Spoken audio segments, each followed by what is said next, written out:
Mirë mbrëma Dibra e madhe. Mirë mbrëma gjithëve.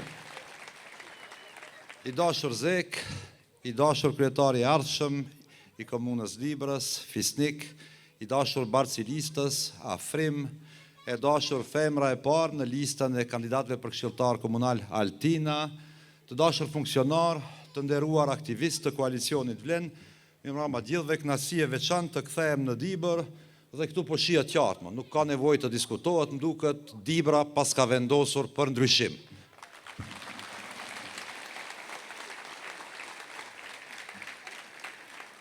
Adnani foli për atë tubimin e turpshëm, të mbrëmshëm, ku kryetari BDI-s tha, ne nuk merrem me kanalizime, merrem me çështje të mëdha, merrem me marrëveshje ndërkombëtare. Adnani tha nuk ka marrëveshje ndërkombëtare që e ka firmën e Ali Ahmetit, ndoshta nuk ka, po mbase edhe ka. Blerja e Soravis ishte marrëveshje ndërkombëtare dhe ajo e mbart firmën e familjes së Ali Ahmetit, të nipit të tij. Marrëveshja e Ohrit në anën tjetër është negociuar, është firmosur nga Arben Xhaferi dhe Ymer Imeri. Ajo marrëveshje u imponua sepse shqiptarët në atë kohë ishin të shtypur, shqiptarët në atë kohë nuk kishin punësim, shqiptarët në atë kohë jetonin në kushte të mjerueshme, pa investime, pa mundësi për jetë të dinjitetshme. Dhe çfarë bën ata për 23 vite në zbatimin e marrëveshjes së Ohrit për të rregulluar këto çështje, mbase nuk bën asgjë. Realiteti në Dibër e dëshmon këtë. Në Dibër, si në disa komuna tjera, përfshirë edhe atë ku jetoj unë, BDI ka qeverisur në vazhdimsi dhe nuk kanë me çfarë krekosën, nuk kanë me çfarë paraqitën para votuesit, sepse nuk i kanë rregulluar problemet bazike jetësore të shqiptarëve në këtë vend. Ne, kudo që shkojmë në tubime, nga komuna në komunë, na vjen turp, por realiteti është që në çdo komunë duhet të premtojmë ujë të pishëm. Në çdo komunë duhet të premtojmë kanalizime, sepse nuk janë bërë. Në çdo komunë duhet të premtojmë shkolla, qerdhe, spitale dhe infrastruktura më bazike, më elementare që nevojitet për një jetë të dinjitetshme, të cilën BDI-ja ka dështuar t'u ofrojë shqiptarëve për këto 23 vite. Dhe kjo është arsyeja sepse ata nuk duan të flasin për këto temat vogla, siç thonë ata. Këta duan të flasin për temat mëdha, duan të flasin për shqiptari, për beslidhje, por aty ku përmendet ore sahat ku piskasin për besë e për shqiptari, dine që nuk ka as besë dhe as shqiptari. Dhe kjo po shihet në tubimet e tyre, këtu në Dibër mbram po mduket nuk ishin bashk, as Saraj nuk i pa bashk, ata as nuk ulën bashkarisht në një sofër. Ata thrasin për beslidhje, ndërsa nuk i kanë dhënë dhe nuk i japin besë njëri tjetrit, dalin në për studio televizive e shajnë njëri tjetrin. Dhe kërkojnë votë shqiptare duke ofendu dhe duke shajnë njëri tjetrin. Pra, këtu jemi dhe neve si qeveri e re në këto 15 muaj në ka ra hise t'i rregullojmë shumë probleme që kemi trashëguar nga qeverisja e BDI-s. Na u desh të rregullojmë paramendoni edhe kanalizimin Zajas, sepse fondet që i kanë darë vetë, Artan Grubi i ka vjedh, bashkë me një kompani nga Azerbajxhani, dhe ne me fillimin e qeverisjes son u desh nga Ministria e Zetit të ndajmë një 14 milion euro për t'ja kry kanalizimin Ali Ahmetit në fshatin e tij, paramendoni.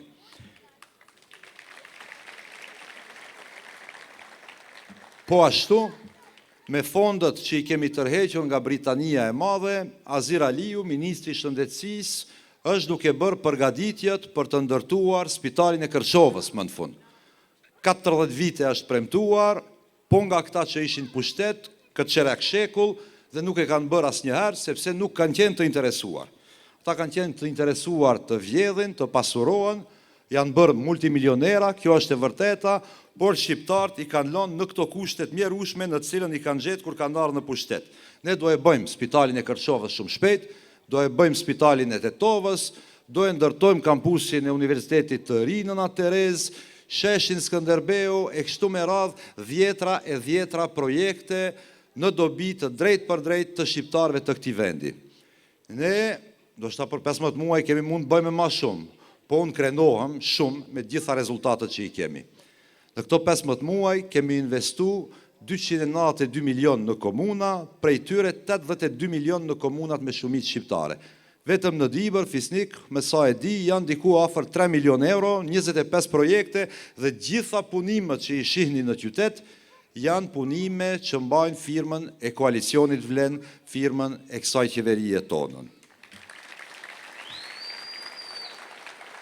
Po ja, mos flasim për punë vogla, si që thonë ata, flasim për punë të mëdha që i kanë bërë.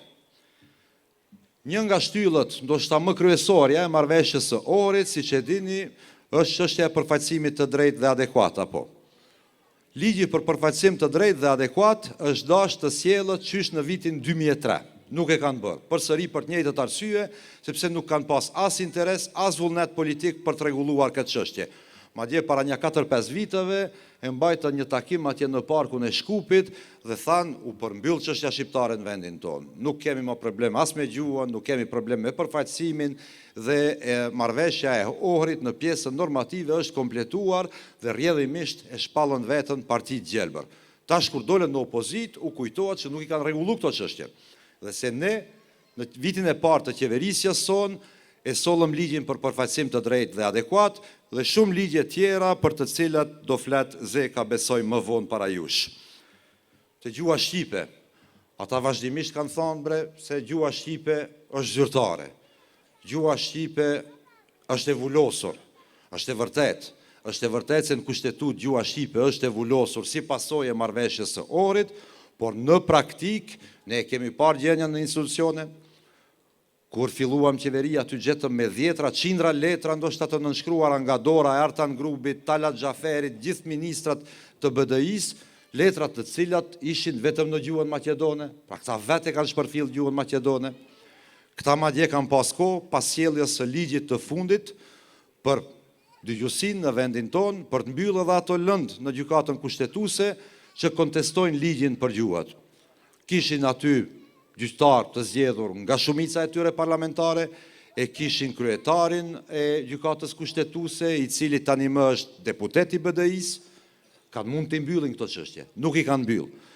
Me ardhjen tonë pushtet u hapën lëndë në gjykatën kushtetuese dhe ne si koalicion Vlen garantuam që gjua shqipe nuk preket dhe nuk u prek, dhe ajo nuk do preket asnjëherë.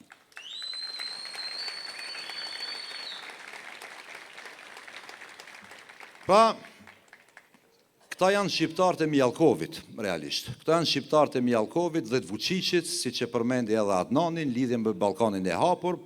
Ali Ahmeti, para se të na shet neve shqiptari, është mirë të ndalë nipin e vetë, të mos takohet me Mjalkovin. I keni pa fotot besoj ditëve të fundit, lidhjet e shumta të Ali Ahmetit dhe të BDI-s me BDI-n dita ditës po shpalosën, çdo herë më shumë, janë lidhje politike, oligarkike dhe financiare si që kemi pa me këtë bankën me kapital sërb.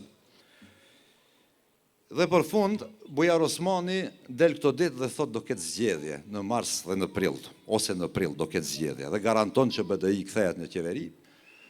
Është e qartë se ato nuk kanë më çfarë ofrojnë tjetër, as për antarësinë e tyre, as për ata pak votues që u kanë ngel, vetëm premtimin që kthehen në pushtet.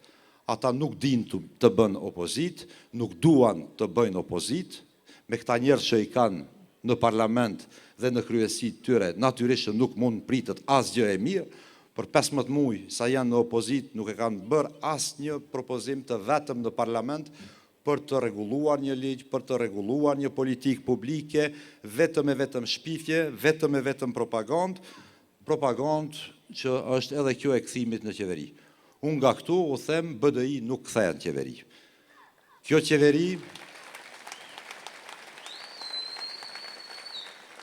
qeveri është më stabilja që e kemi pas në dekadët e fundit.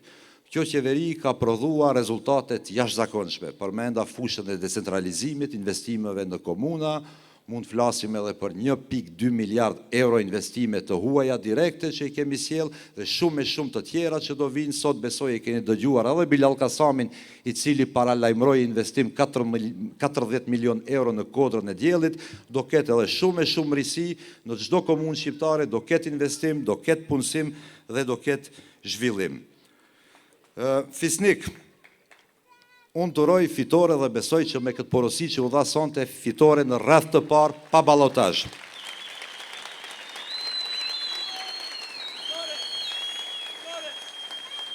Fisnik, ti do e kesh për krajën e plot të qeverisë sonë, këto 25 projekte që po zbatohen sot në Dibër nga qeveria jonë, do shumë fishohen gjatë qeverisjes tënde, 4 vjeçare, do kemi një Dibër të re, më tepër arsim, më tepër zhvillim, më tepër infrastrukturë dhe më tepër punësim dhe Dibrën nga kjo gjendje të cilën do ta trashëgosh, ta sjellim në një stad krejt tjetër zhvillimi, dibranët mos të largohen më nga vendi i tyre, por të rrinë, të kontribojnë, të zhvillojmë këtë qytet e këtë vend bashkarisht.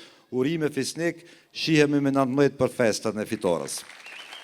Një zë që kërkon bashkim, një zë e presim